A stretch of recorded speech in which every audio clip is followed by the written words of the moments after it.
Camille tenait la main de son grand-père, couché près de lui dans la petite chambre éclairée par une lampe douce. Les machines bipaient faiblement, marquant le temps qui s'échappait. Elle avait grandi dans ses bras, bercée par ses histoires, par son rire, par son odeur de tabac froid et de vieux livres. Aujourd'hui, elle savait qu'elle devait lui dire adieu. « Papy, murmura-t-elle, je n'ai pas peur, mais je ne sais pas comment continuer sans toi. » Le vieil homme ouvrit lentement les yeux.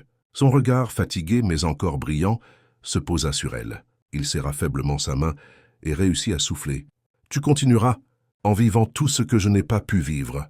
Promets-moi ça. » Une larme coula sur la joue de Camille. Elle promit. Quand le cœur de son grand-père s'arrêta cette nuit-là, elle crut que le monde s'écroulait.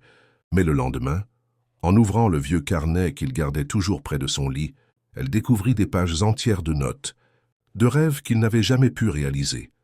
Voir la mer, écrire un livre, apprendre à jouer du piano. Alors elle décida que chacun de ses pas serait un hommage.